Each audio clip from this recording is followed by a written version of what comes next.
I am Charlotta Harrison.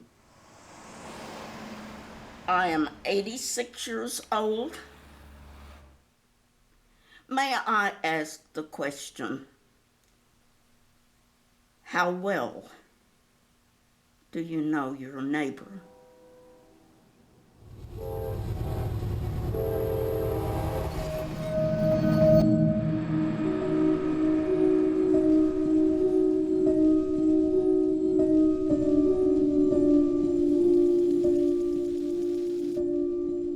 I pride myself that I am a survivor and that my son is a survivor of 40 years of verbal and physical abuse.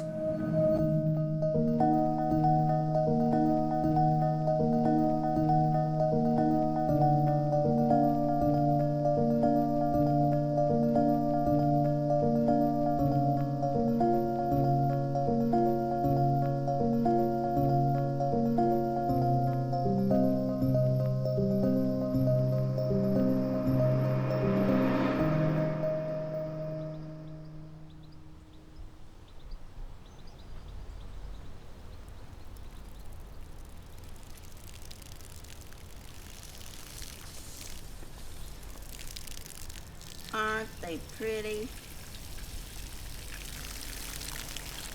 People ask me, what was the time when you knew you had to get out?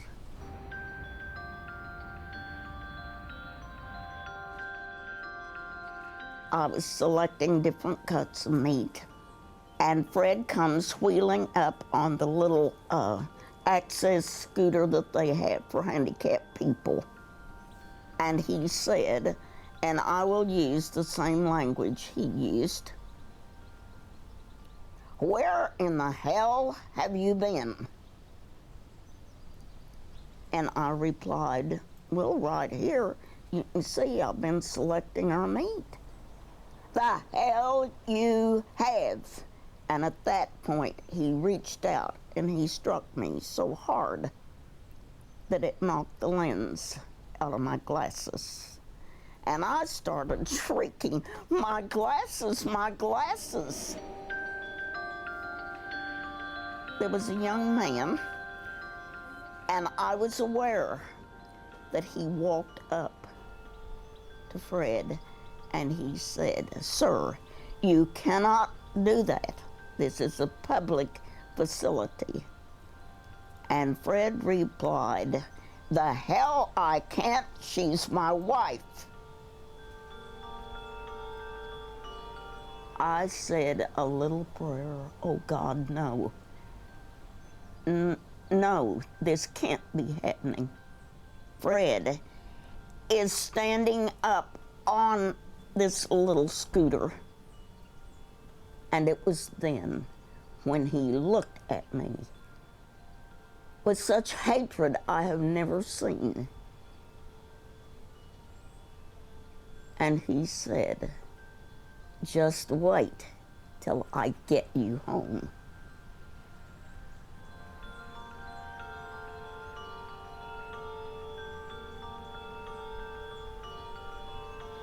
I knew with every depth of my being that I was a dead woman if I walked through my back door again.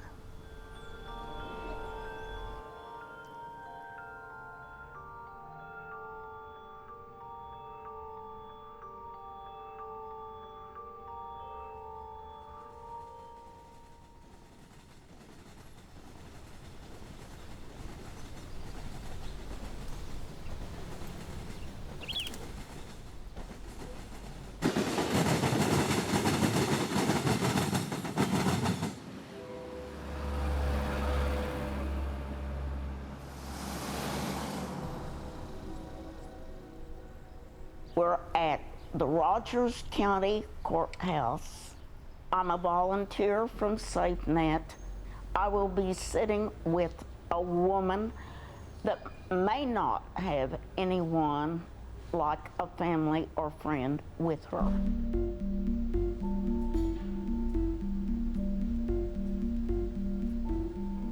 What I see is with mothers and fathers is that they'll take abuse for a long time until they see that abuse affecting their children or the abuse turns to the children, and that's when they say no more.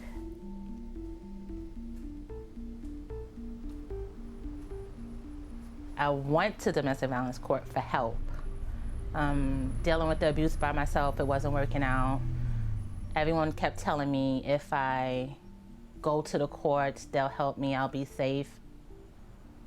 When I first came into the court, I looked as nervous and as desperate as, and I was by myself because I did not, most of my family doesn't live in this area, they live in Ohio. Everybody told me I should go to the courts for help. And once I got there, it was like a bait and switch. Like they got me there, and then I was on trial. I was defending myself. They brought up nothing about the abuser and his bad actions. It was multiple people, multiple moms there was telling me that their children were being taken away from them. And in the back of my mind, I'm like, what did you do to your children that they would take your children away from you? Like, this is not gonna happen to me. I'm a registered nurse for over 15 years. I'm like the stellar member of my community. Like, tell me the real story of why they're stealing your children. May of 2010, I lost custody and was given 3 visits a year. I never knew things like this existed in this country. I didn't. It's like real traumatizing for me because it's just so heinous what is going on. I went from 330 days a year to 30. My son went from 330 days with his mom to 30 days with his mom. I wake up with a crushed heart every day. I think about my son. That's why I don't. Every second, I think about my son. Every second, every minute, every hour of the day.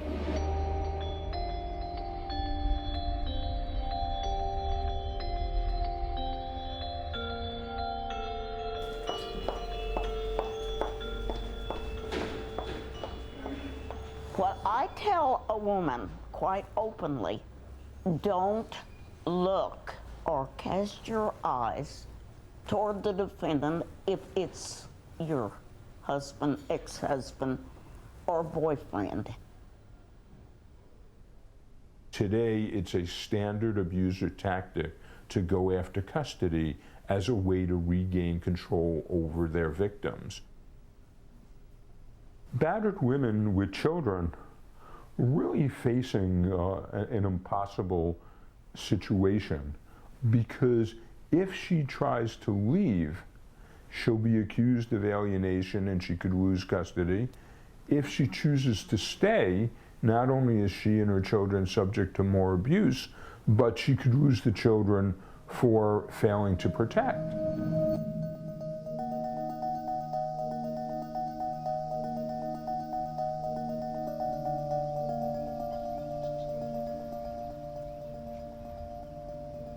And he was not quite 10 and counting on me. And I feel like I have failed on that day.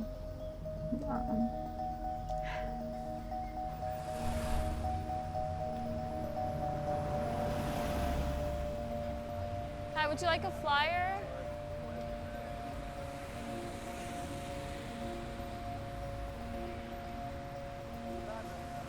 Family court reform, we're trying to get federal oversight in family courts nationwide.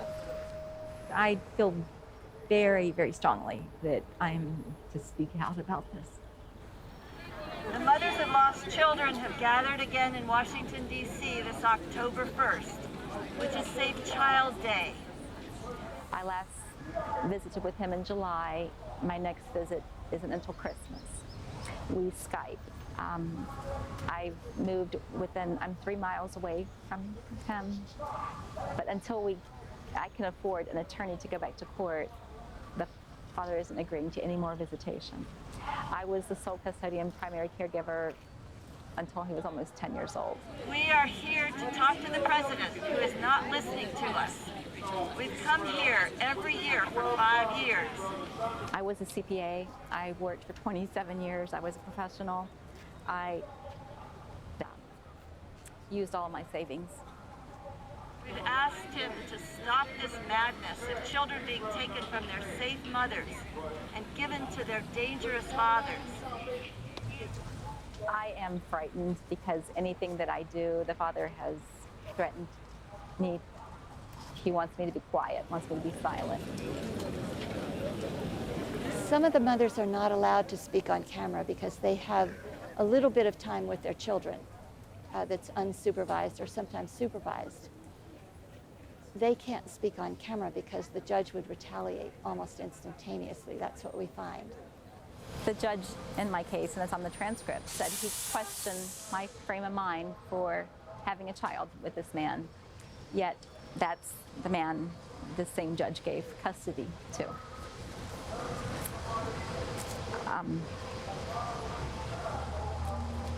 The father's in law enforcement.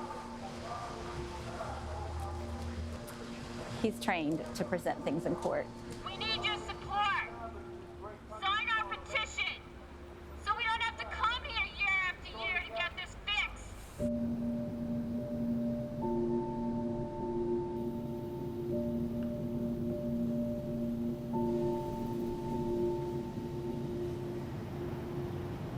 It's not like a hat I can take off and set to the side, and it feels as if like 90% of my brain is trying to solve that puzzle.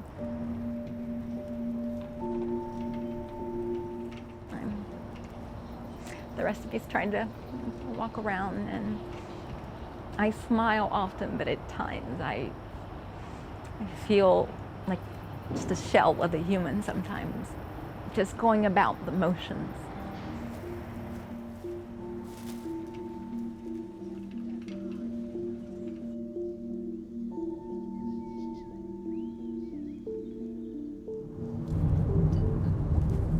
I blamed myself for how upside down everything went in 2010.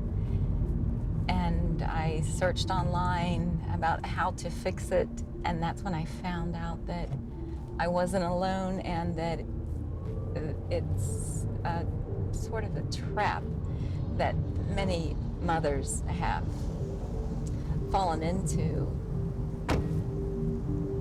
We're each trying to support each other in healing from this loss, from being a custodial parent to becoming a non-custodial parent, and trying to see how we can improve the situation for the protective parents that would be coming behind us. We hereby are opening the 12th Battered Mothers Custody Conference. Thank you all for coming.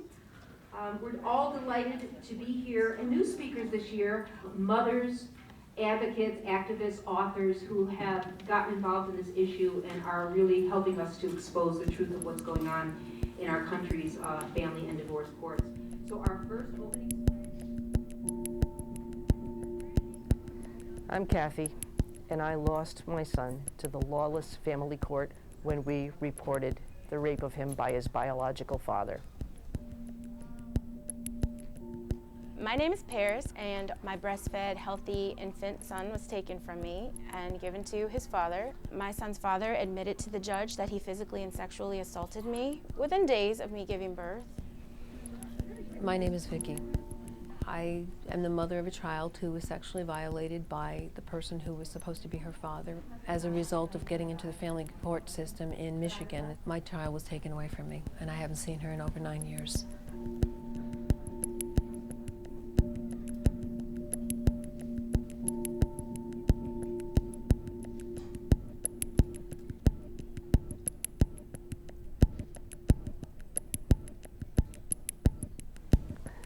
I defended my country for 27 years in the Air Force. This is not what America is made of.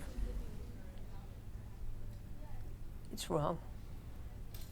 It's immoral. It's evil. He's now 14 years old, and he has not seen Mommy for 7 years. So even though my daughter has aged out, technically, I have to try to find a way to now connect. And how do you rebuild that? I have told the truth the entire time, and what my attorney said came true. I lost custody for mentioning child sexual abuse.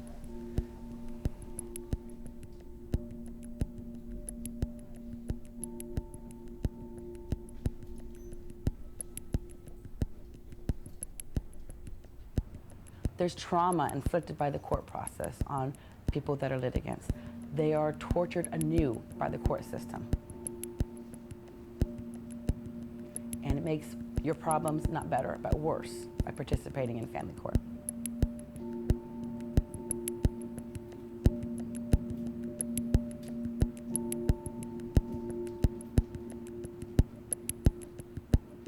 While the empirical research is still small because this is very difficult research to do, we actually have a good bit of it now. And study after study is confirming what appears to be a gender bias against women and a definite bias against women who allege abuse.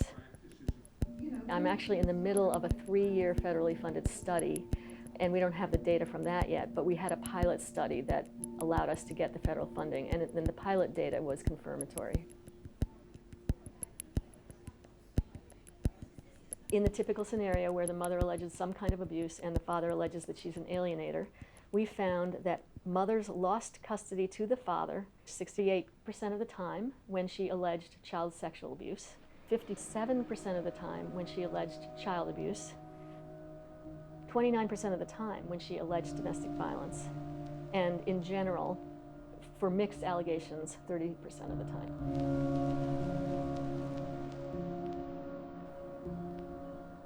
The implication here would be either women are lying 94% of the time when they report child sexual abuse to courts, or courts are getting it wrong in some of the worst possible cases.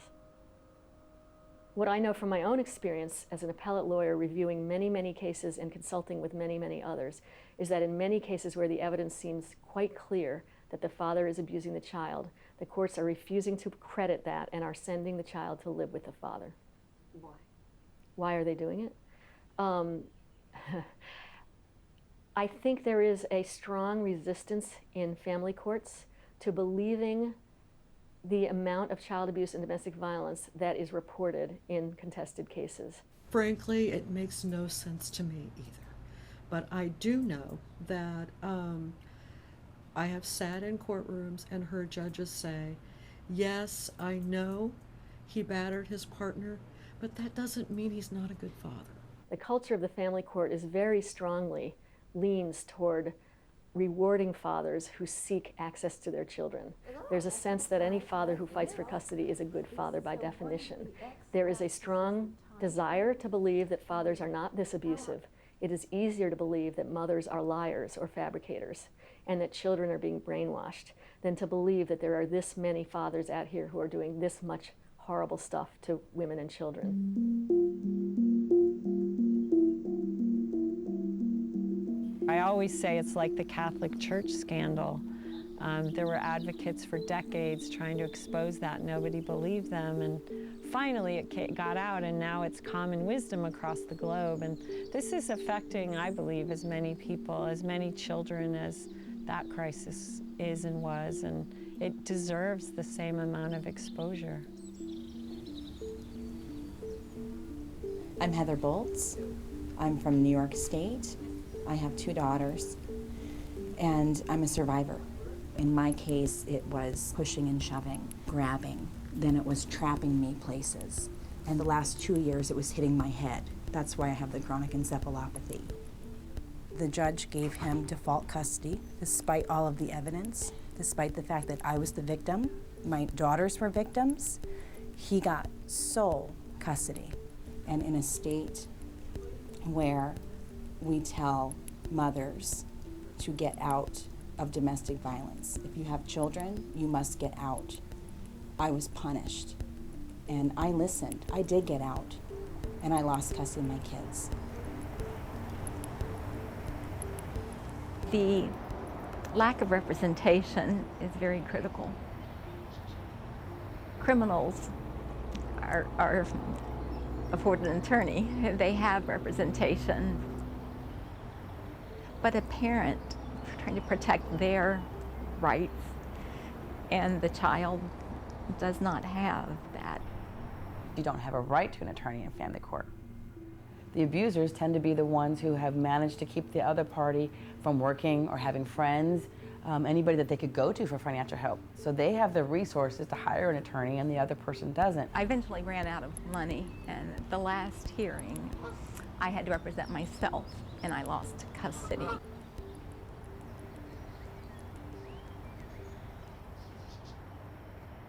You've lost your home, you've lost your money, you may or may not have had a job, but usually your job is going to be a lot less than what he makes, typically. So no money, no home. And so how do you think you feel? You're feeling pretty crazy, and you're terrified. What's the law going to do? Even with training, they're going to think that she's got a problem. So she begins to feel crazy too. This is not something that happens randomly. It happens frequently.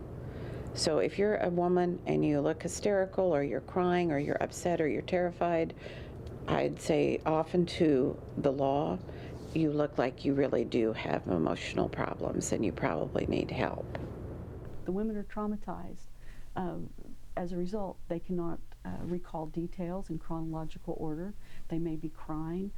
They may have no affect at all. They may appear to be inappropriately laughing in front of the judge, but it's a trauma reaction to the trigger, because when they're coming into court and they're having to tell about their trauma, what brought them there, then that's a trigger. Then they're feeling physiologically in their brain, they're feeling the same trauma standing in front of the judge that they felt when he was beating her for the past 2 years.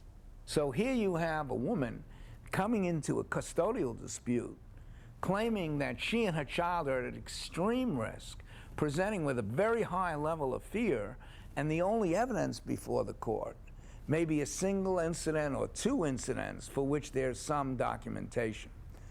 The family court looks at that case and sees the 1 or 2 incidents and sees the high level of fear claimed by the mother and possibly by the child as well, and concludes that that level of fear is an exaggeration and even a falsification of the experience this family has had. And so the courts say, well, he looks like he's the friendly parent or the good guy, and she looks nuts. And so they say, well, obviously he must be the better parent. I have reluctantly had to advise my clients that based upon the judge that you're about to appear in front of, if he or she gets any whiff of an allegation that you don't have an admission of guilt, a criminal conviction, or a picture of it happening, then you are basically going to be set up as an alienator. They're going to say that you're just mad at the father or the person that you're accusing of this violence, and this is just retaliation without actual evidence. When the father alleges alienation, even if he doesn't prove it, even if the court doesn't validate it, the mother would lose custody to him 50% of the time. The impact of the alienation defense is staggering.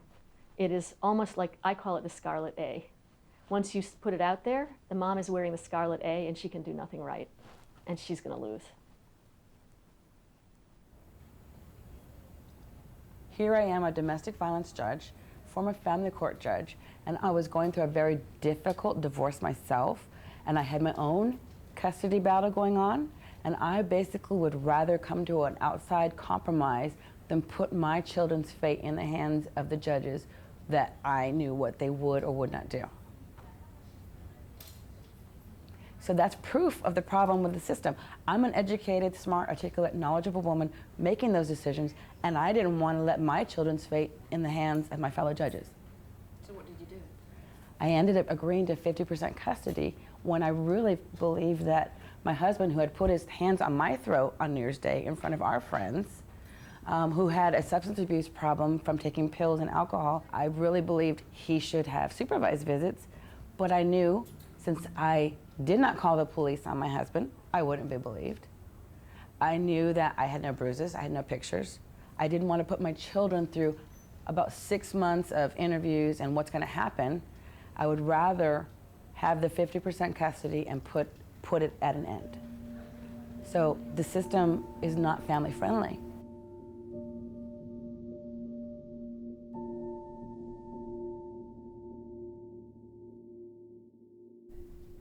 My name is Teresa. My son is 11 and he'll be 12 this year. And I lost custody to my abuser. There is a very deep level of gender bias, of misogyny, of disregard for the well-being of women and children especially, and that the family court system is very much like some of the other institutions in this country that have been exposed for working together for the profit and benefit of the people in power rather than protecting children and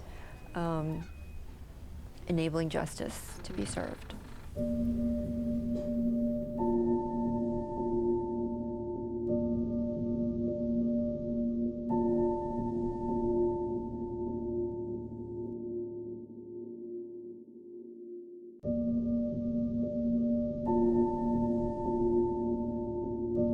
I didn't get in a relationship with him because the first thing he did was threaten to kill me.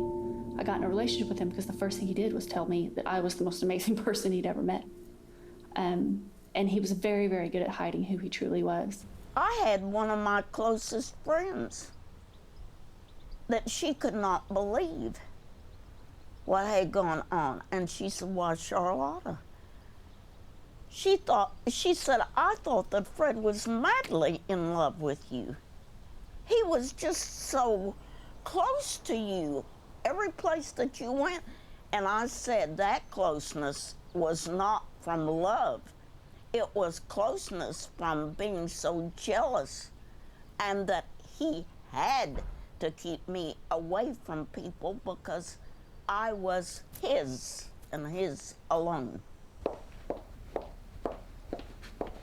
We have a sensor above and a sensor down below. And when the woman put this in, Fred had her get down on her hands and knees to see if it would work, if someone would be crawling down the hall to get to me. What I am not showing, I can't. I finally, after a year's time, took the bolt off the door, and I filled the nail and the screw pieces in with tub tight, and but this was a deterrent for anyone to get into my room. It had to be men. It had to be a man that would be getting in to have an affair with me.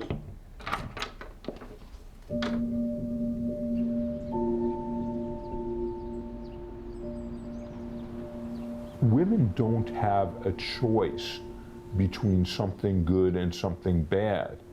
They have a choice between something horrible and something awful. If they leave, there are bad things that are going to happen. If they stay, there are bad things that are going to happen. I honestly believe that he would kill me if I left. The reality is many women make the choice to stay in these dangerous abusive relationships because they know, it's well known, that women who report the domestic violence most likely are going to lose custody. These many times are our homicide cases, are the women who were afraid to leave because they were afraid to lose custody. I just hope that, the court systems can start to see that we are human beings and that we don't make the choice to end up in this situation. Why does she stay is the most common question, but it's really about blaming the victim. A better question would be, why would he abuse the woman that he says he loves more than any other? Because that would focus our attention on stopping his abuse. An even better question is, why does society allow him to abuse her? because that would lead to solving the problem. How is it this many men do what they do to women in the presence of all of us good men? How is that? Men who perpetrate violence against women, they're really operating out of a choice rooted in a patriarchy that says, you know, she's my property and I can do with her as I choose. It's not a pathology, you know, it's not a mental illness. He knows what he's doing. He's very strategic and purposeful in who to hit and who not to hit and when to hit. And it really becomes the responsibility of we as a collective body of men to begin to challenge that behavior and challenge that thinking. Domestic violence is not a private crime. What goes on in his house does not stay in his house. As long as we as a collective body of men remain silent to that, we're supporting the notion that women are the property of men. The silence is what kills in domestic violence. Lots of people knew who he was and how he was, and they saw me with him, and not a soul walked up to me and said, "You need to know what you're dealing with." If I barely made it out,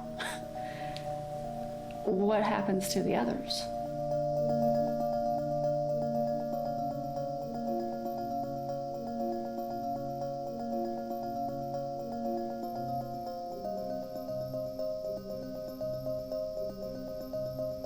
Marianne Hester developed this model of the 3 planets to explain the contradictory messages that family court, child welfare courts, and criminal courts send to victims of domestic violence. I started to develop this idea of the planets because I realized that, you know, there were these very different sets of professionals and with different ideas about how to work in this field, and they thought they were thinking about safety for mothers and children, but actually that wasn't what was happening. The domestic violence and criminal court planet is where mothers and children first arrived when they've left their abuser or want support. It's about keeping women safe, so you've got shelters on that planet, you've got the police on that planet, you've got the use of criminal law and different sorts. It's a very well developed planet. The child welfare planet is a different set of professionals. The focus on that planet is the child. The man who is the offender in the criminal court is usually virtually invisible. It's very easy on that planet for practitioners to get frustrated and think the mothers aren't protecting the children. A lot of pressure on mothers to protect the child or to be told that the child might be removed. Father then decides to hop on to the 3rd planet, which is the family court planet. It's a planet, so we have a different set of professionals. In this case, we've got the family law professionals, the family court professionals, the people who are doing the mediation. So what we have on that planet is this idea that families are wonderful things, really. Sometimes things go a bit wrong, but then you can bring the parents together to negotiate, to talk to each other, to sort things out, to work out what to do about their children after separation. So you stick them together in a mediation session. But that doesn't take into account the dynamics of how domestic abuse works, which is about manipulation, threat that can be incredibly hidden to other people. So we have this real anomaly. We have a violent male perpetrator on the domestic violence and criminal court planet, whom child welfare says shouldn't be anywhere near the children. He then hops to the family court planet and suddenly becomes a good enough father. Now, this is the reality that women and children live in. And if you think about it, it's a complete contradiction. The illustration that I would give is when a family court demands that a woman give complete access to a child to her former partner, and the criminal court, recognizing the domestic violence that this partner has committed, prohibits him from getting access to either his former wife or their child. So that if she adheres to the criminal court order, she's in effect violating the family court order. And if she adheres to the family court order, she's in effect putting herself and the children at risk. The choices you're faced with is stay in the relationship and continue to experience violence, leave the relationship and know that your danger of being hurt goes up, and knowing that you may lose custody of your kids when you leave, or staying in the relationship and risking that you may have your kids taken from you. What they're doing is they're saying to the victim, and once again blaming them, you're responsible for that batter's behavior. So it's really a no-win situation. What happens is that the women and children end up falling down the black hole, down the middle between those planets. They cannot solve the problem. And this is why women end up having to, if you like, hide. I mean, they in order to keep themselves and their children safe, they have to go through all sorts of mechanisms of then trying to deny and minimize what's really going on. Because in the end, the planetary, contradictory, systemic problem means that women and children can only lose out by that contradiction.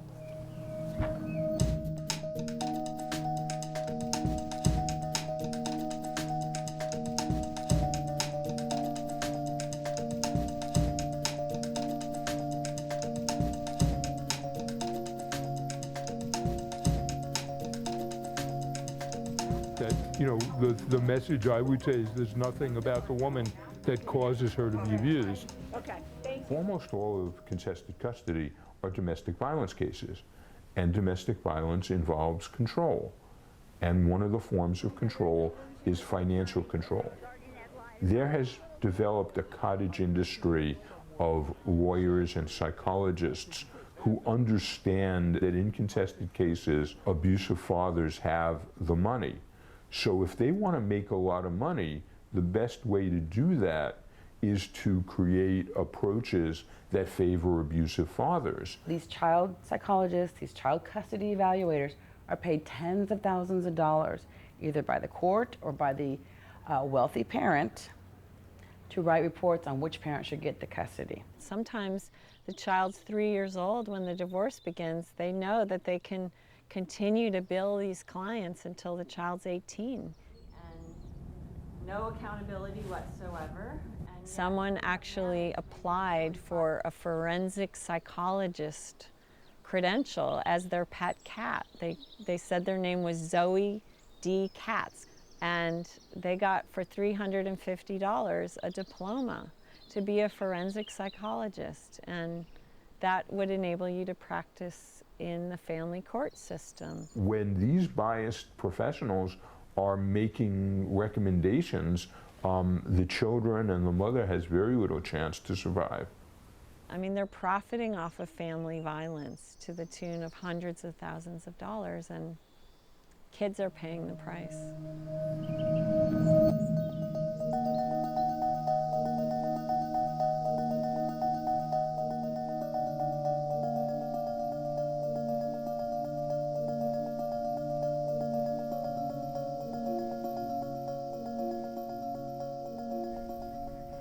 My name is Solveig. I have the privilege of being the mother of two beautiful children.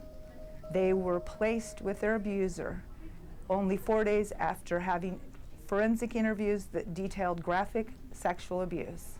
My abuser, my children's abuser, is able to have the best team of lawyers, and I am told by the judge that it is unfair, unjust, and it happens every day, so get over it, sweetheart. And I'm not getting over it because my children are still waiting to be rescued.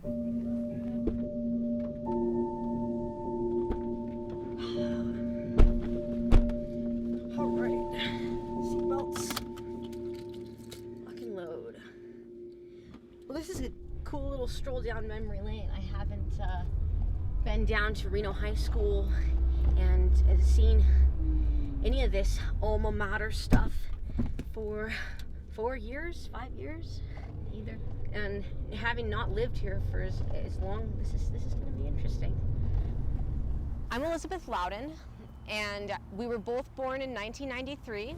I'm Hope Loudon, and as of this summer, both of us have become children's rights activists. We were 5 years old when our mom divorced our father, and there was a separation in the middle of the night, and then they ended up working on a custody agreement via the court system.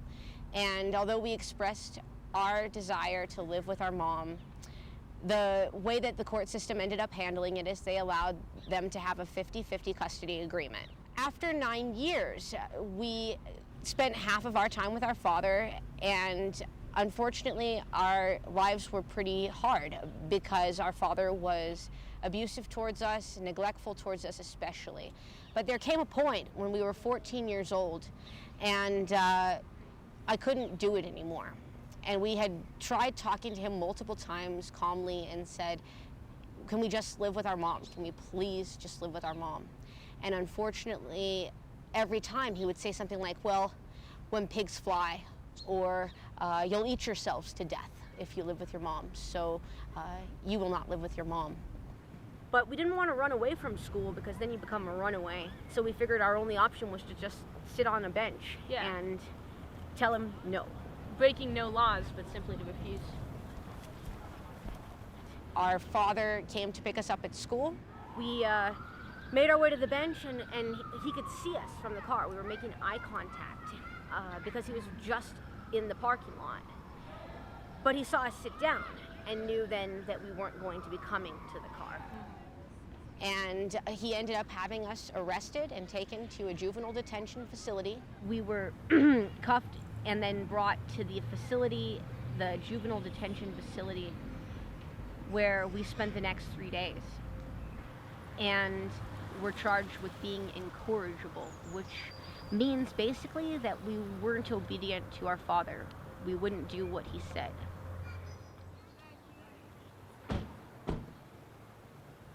These are my great nieces. To my right is Hope.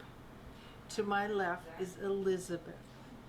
And they are our miracle babies because they were born at 26 weeks gestation. So they were premature babies, and they were the cutest little girls you've ever met. They are wonderful young women. Yes. Thank you. It's not for the... Here, Hope, this is the sugar. Grab the sugar. Usually, when we come up, the banana bread's already in the oven. Put it all in. All of it. This is me, and this is Elizabeth, and this is the only high school dance we got to go to. And our dad wouldn't let us go to any others, but that was taken shortly before we were arrested. Probably a few months. We're 14 there. My mom was given temporary physical custody. There was no acknowledgement of the abuse. There was no desire for them to even look at the abuse. It was, can we or can we not have a relationship with him? And of course, determining that we would rather go to jail than have a relationship with him was an indication that we could not. And so, knowing that reality, the psychological evaluator really didn't have any other choice than to put us with our mother. Because either we could be two honor students living in jail, or we could be living with our mother, where we were perfectly safe and happy. One of the positive consequences of everything that went down when we were 14 is that we actually spent more time with our mom's family than we ever had before. They were allowed to spend more time with us. Yeah. This is like her signature thing. She makes really good pesto, and she makes really good banana bread. Yes, the pesto all comes from the garden. I have to cook it. How long do we cook the banana bread? For about 35 minutes. It does smell really good. Yeah. Okay, 35 minutes.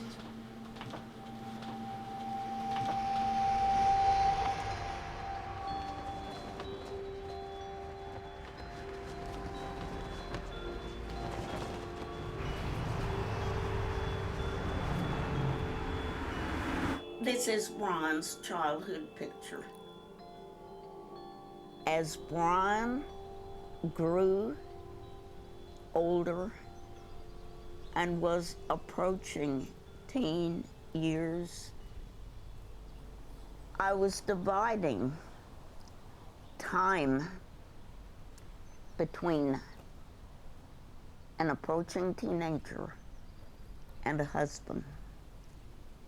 And Fred was not prepared for that.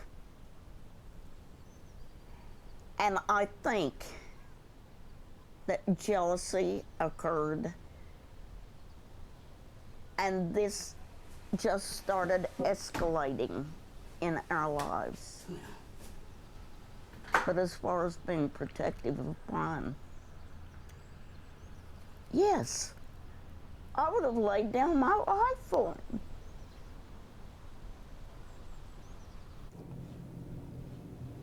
I want to tell these women that your partner can be a very generous person at the same time that he is abusing you. And some of these things, just like my necklace Fred's purchased for me, some of these items, of course, I do have mixed emotions about, because I'm always aware that either the abuse was going to follow with the presentation of the item, or that it was like a make-up, a honeymoon gift. Hi, ladies. Hi. This is Miss Charlotta. Hi, Charlotta. How are you all this morning? How are you? She has been such a great inspiration to us, and so we thought that you might want to hear her story and kind of interact with her as well. Okay? I'll just turn the floor over to you. Oh, it's my turn. Well, to begin with, I'm a survivor of 40 years of verbal and physical abuse. And you will immediately question me, why did you linger for that length of time? Do you realize that an abuser tries to alienate you from the rest of your family and your friends, and he wants you just for himself? Now this, we'll look at the Czechoslovakian collection. Part of it's in the dining room, but this was a decanter that was sitting on this little table. And one Sunday afternoon, very, very quietly reading the paper, I was disturbed by my husband standing in front of me with the stopper out and this raised up like a club. And as I looked up, he started striking me in my head. Do you know what a head wound does? It bleeds very profusely. I managed to get into the kitchen where there's tile floor, and therefore I saved the carpeting. But this is a favorite. This was a favorite piece of mine. You know, for an abused woman with children or a child, that is the Achilles heel, because you're protective about your children.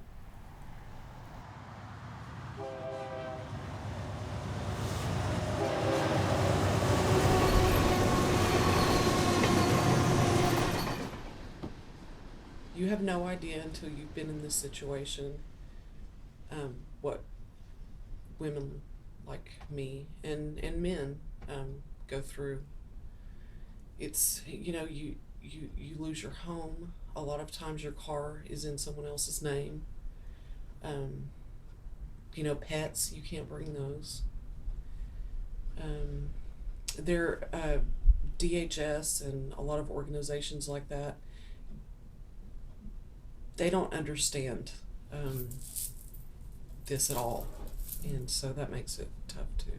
If she's lucky enough to have repeated incidents of domestic violence documented, if she's lucky enough to have had hospitals treat her and doctors who can testify, who've documented her injuries, I want to pause a minute, because you see already there she's in trouble, because why did she stay is the question. And if she knew that this man was so bad, broke so many bones so many times, and she didn't leave, then it's her fault. She was exposing these children to a very abusive environment. So instead of saying, and therefore, we're going to remove the abusive environment entirely and relocate the mother to a safe place, what's done is the mother's no good, the father's no good either. We're going to just take the kid into the state custody and we'll not have a good outcome. Tomorrow, on Thursday, the 23rd, that will complete my 38th week. So she could come at any time. Thrilled.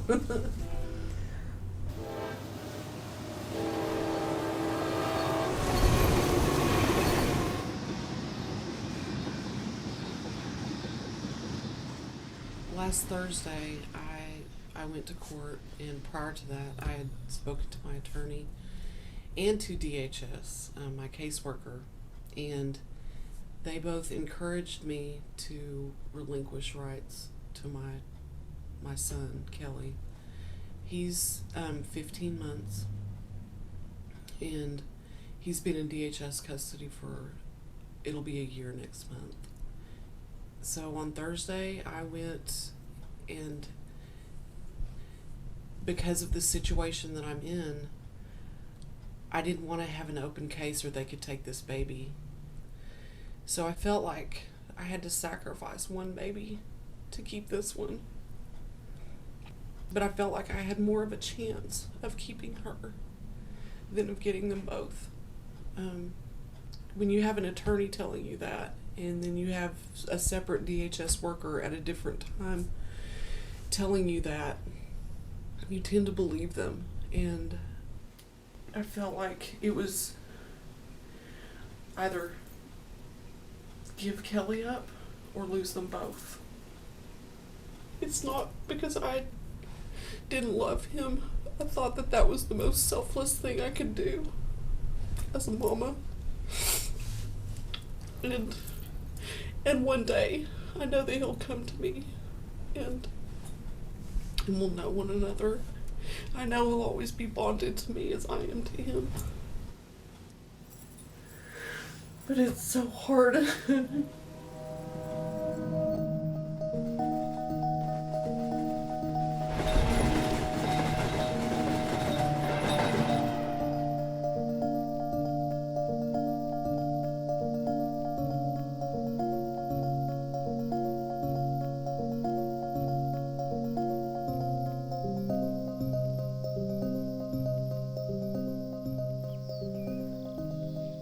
Well, it took a while for me to understand what was going on. I finally, at probably 8 or 9, started realizing that he was just that type of individual that couldn't handle a lot of stress in life, so he would take it out on my mother. And so even though back in the 60s and 70s in America, you weren't supposed to talk about it, that it was probably my fault that stirred it up in him. Well, now, as a teacher, if we were suspicious of child abuse, you know, we were supposed to report it. Yeah, and usually it was a threat. He would come into my room after you were or had been beat down, whatever, verbally or physically. He'd come in there. If you say anything to anybody, do you know this is what's going to happen to you? Yes, sir. Because if I didn't say, yes, sir, then he'd grab me by the mouth or grab me by the throat. He goes, what did I say? Yes, sir, I know not to say anything to anybody. And he goes, if you keep blabbing it to my sister, your Aunt Jane, something's really bad's going to happen to you. And then that's when he would go on, I shouldn't have ever had you, you were a mistake, and you're a worthless son of a bitch. I think, too, of things that I've probably turned my back on about treatment that you received. Mm-hmm. And I blame myself for that, basically. But Mom, you got to always realize that, you know, he was a foot taller than you, outweighed you 100 pounds. And usually when the Harrison temper rose, there wasn't much controlling it.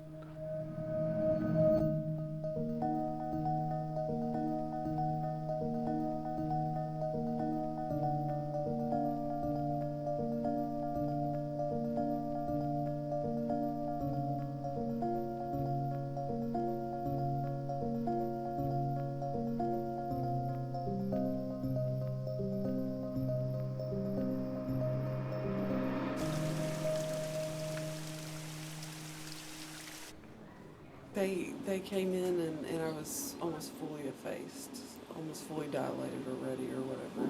So.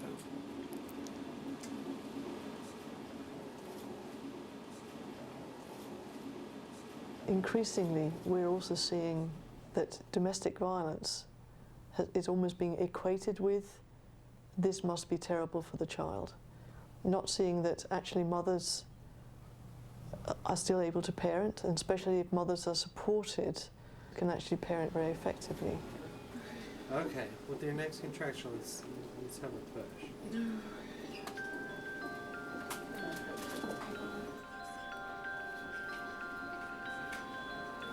My hope is to have a home that's safe and just to be with my little girl and watch her grow every day. I want to breastfeed her, and I don't want her to be gone from me for any time at all, even a second. So I'm staying in a shelter. I'm safe, and the baby is safe.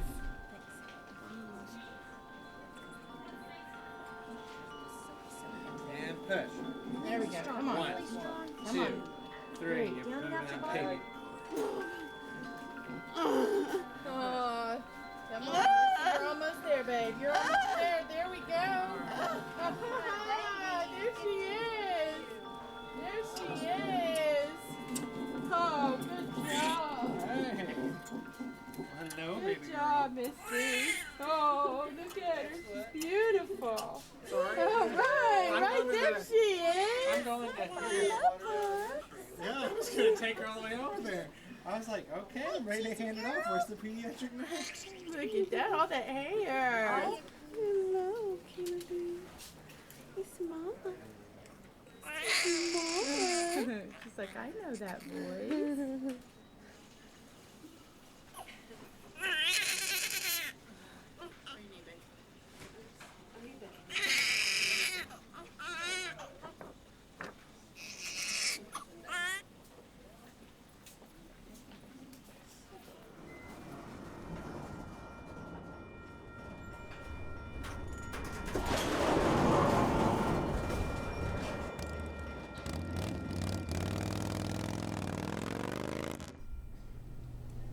We got some bad news yesterday.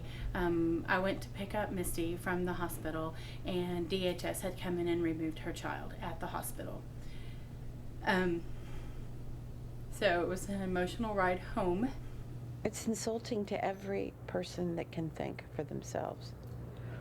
Why would a mother not be considered safe with a child in a shelter, in a domestic violence shelter, which is geared for her protection, which is geared to help her move forward to transition into a new and better life? I have no idea. You know, when you're a victim, you didn't cause it. You didn't make it happen. You didn't do it. And so why do we treat that person as if she's the one breaking the rules, you know, breaking and committing a crime? In a crime scene, if you go and you see there's a assault charge and they don't know each other, they don't blame that victim that the guy came up and punched him in the face. They don't blame him. But in this realm, it's becoming more where the women are just, or the victim is just as responsible for the violence that has happened as the perpetrator. I would say this is common. And once the state has stepped in, and not just in her case, but once the state has stepped in and removed one child, they very likely will go after another one, and another one, and another one. And so when that happens, then see that the abuser then has control. So it's kind of like when the kids are taken from her, you're really giving him the advantage, because now he can say, see, I told ya. You know, you tried to leave. And now we lost our kids. So now we have to work together to get the kids. So some then will kind of get with him because now they believe that he still has the power to get the kids back.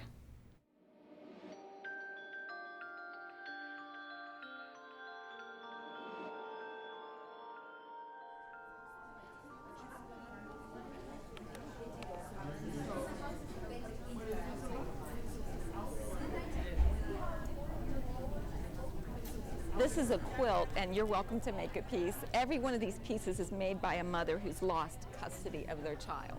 This is the piece I made for my son, but my son loved Thomas the Tank, and this was sort of before court, and then this is after, and it's the stop sign, stay clear, but he loved soccer. My name is Jennifer Collins.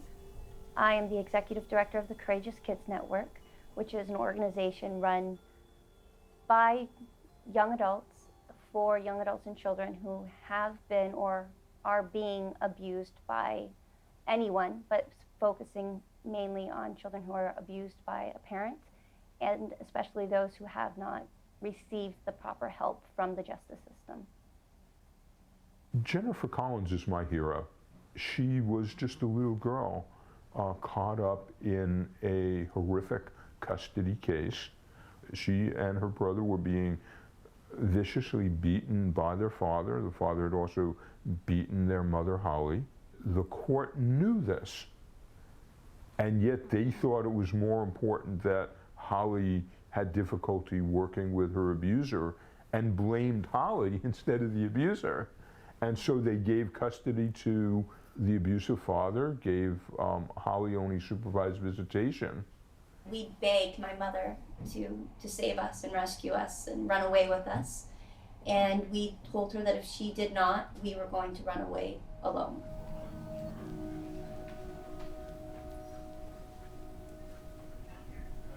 My name is Holly Collins. I knew my children were in danger with their father, and on June 30th, 1994, I fled the United States with the children after 3 long years of being in refugee camps and graduating to refugee centers. We were granted asylum. We lived hidden from the United States for 14 years. We lived in the Netherlands for 18 years. So it's, you know, I was rescued.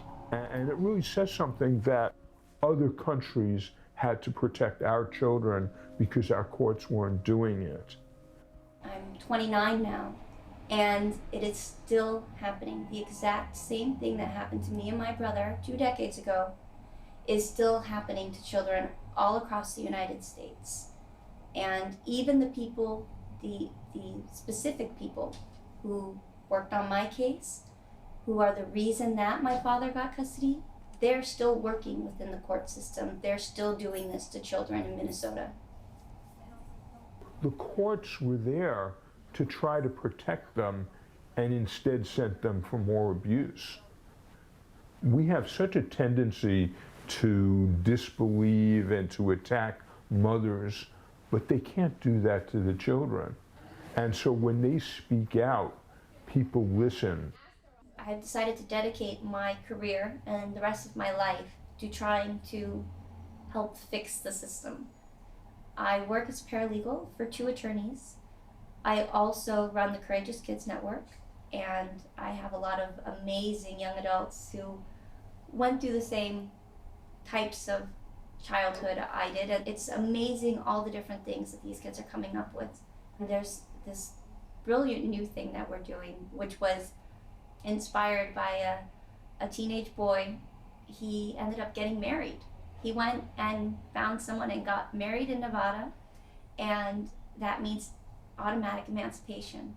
So instead of having to be with your abuser until you're 18, kids are now able to cut at least 2 years off of their prison sentence. Yeah, this is one mother has made one. He went home to his mother. They just want to be at home with their protective parent. They want a safe, normal life, violence-free. That's it.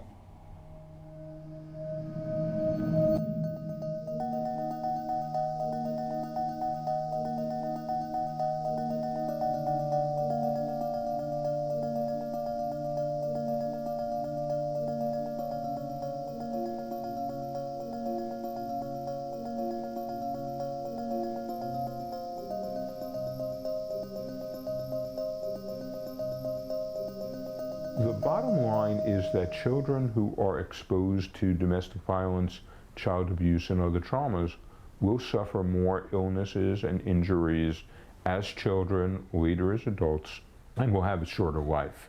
The ACE study is actually the largest medical study of its kind, about 17,000 people.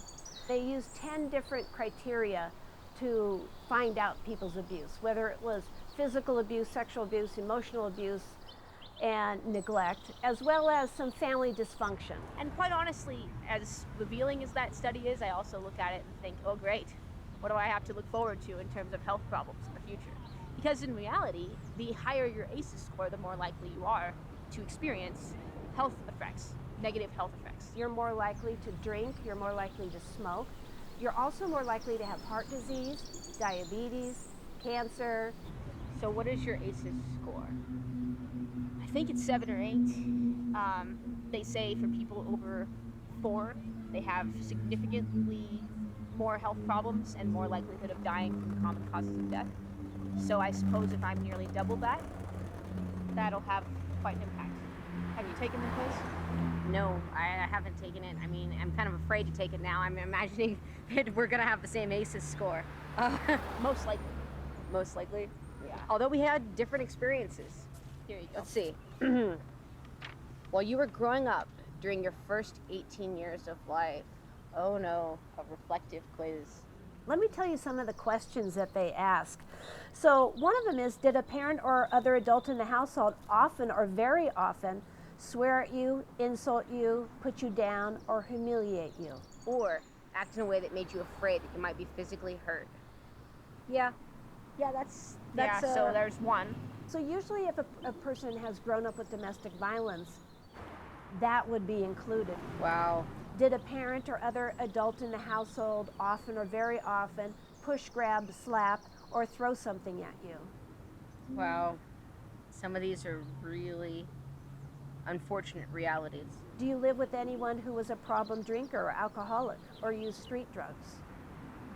How are you answering number 7? Yeah.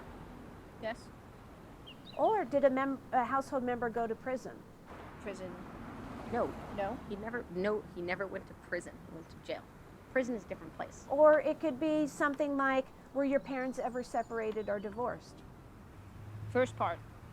Yes. All right. Well, yes, and I was there. Yeah, okay. Yes. So if you have 1, 2, 3, 4, or more than 4, we know that further down the road, you are more likely to use drugs or drink or smoke to cope with that. Those are coping mechanisms. All right, You're right. At least. No, you're right. Not always She's someone. right. Yes. We have an yes. 8. Yeah. Yes, we have 8.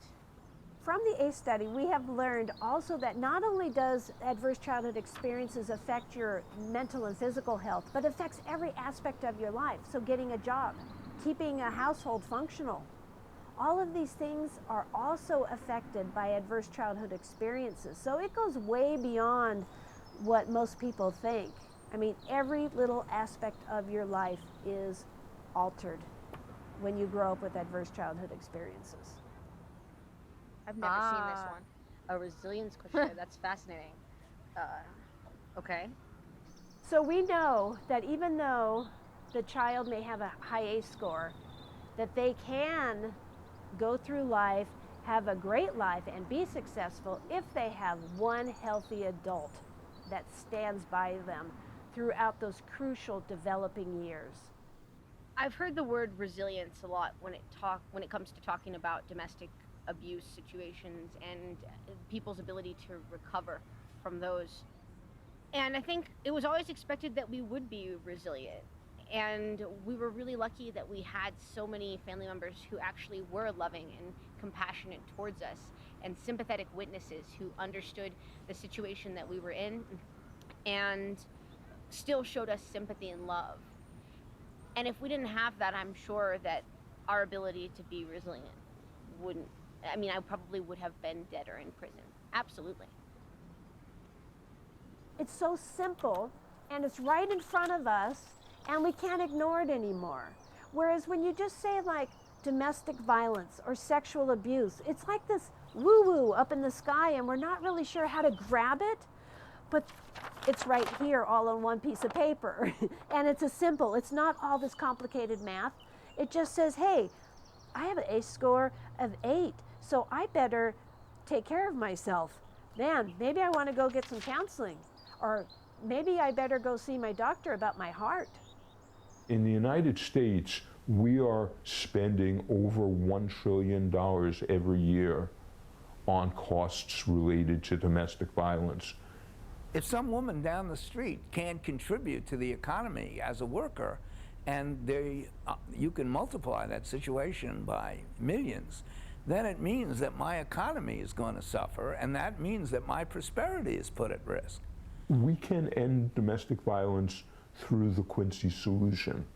It is based on work originally done in Quincy, Massachusetts. A district attorney by the name of Bill Delahunt noticed that at a nearby high security prison, virtually every prisoner had a childhood history that included domestic violence and often sexual abuse. And he believed that if he could reduce domestic violence, he would reduce all crime. And that's exactly what happened. Bill Delahunt was really one of the leaders in creating the Quincy program. And a county that had averaged 5 or 6 DV homicides every year enjoyed several years with no murders. While at the same time we saw a dramatic increase in the numbers of victims coming forward to get a restraining order or to prosecute their abusers. Strict enforcement of criminal laws, orders of protection, probation rules, practices that made it easier for victims to leave, and a coordinated community response. I think many defense attorneys were shocked that the law was being enforced. But with the defense attorney there, I would say to the offender, help me keep you out of prison. Take responsibility for what you've done. Go to a batterers treatment program. Get some help, because you're destroying your family. Right now in the court system, we're seeing that the parental right of access to the child is deemed more important than the child's safety. And that needs to change. The Safe Child Act, which is a fundamental part of the Quincy solution, is a proposal that we are working on in some states. Basically, it says that in all custody and visitation decisions, the health and safety of children must be the first priority. Duh. When we've gone to meet with legislators to talk about the Safe Child Act, one of the most common responses is that they thought that was already the law, because it's so obvious that's what's needed, and it's so wrong that it's not. When a child speaks out about being abused, they need to be protected. It's it sounds like it should be so simple and easy to do. If a child says that somebody's hurting them, that person should not have free range of access to the child to continue to hurt them.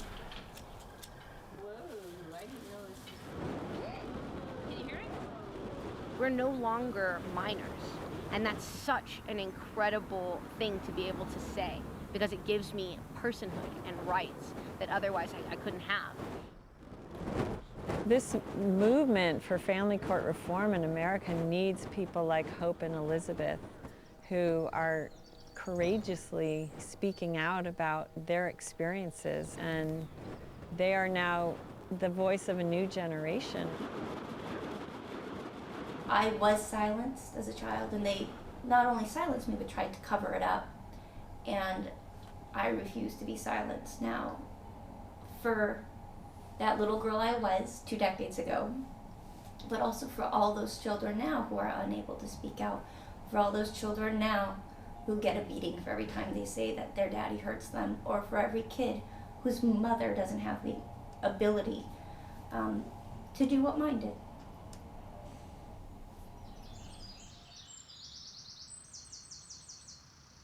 Down in the valley's so low. Hang your head over, hear the wind blow. Build me a castle 40 feet high, so I can see you as you go by. Roses love sunshine, violets love dew. Angels in heaven know I love you. Well, we've talked to one another about forgiveness. Mm-hmm. Yeah, Probably every day of our lives. I know. But it's hard for me to do, being a man, I guess, than it is you, but I'm working on it. I know. It's a slow process. Well, but as I said the other day, life is one great big adventure. Yeah. And life sometimes is what we make it. No, I know. Battered women, from my experience, are some of the most courageous people I have ever met. And how they did get away and how they survived is really amazing. We need to see them as heroes. It was a nightmare. And it's a nightmare that I lived through, and now I have wonderful dreams. Isn't that a happy ending? That's a happy ending. Have a good evening.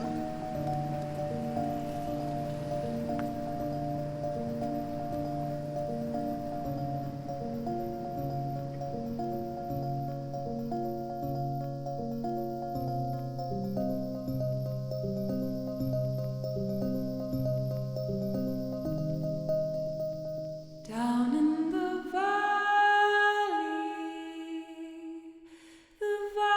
so low,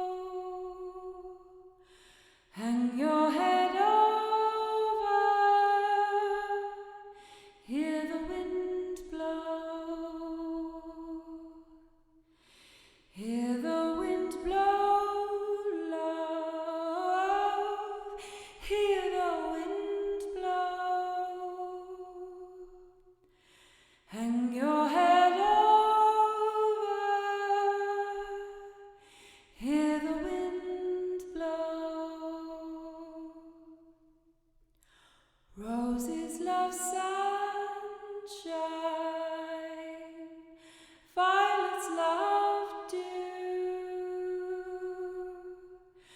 Angels in heaven know I love you. If you don't love me, love whom you please. Put your arms round me, Sorry, yes.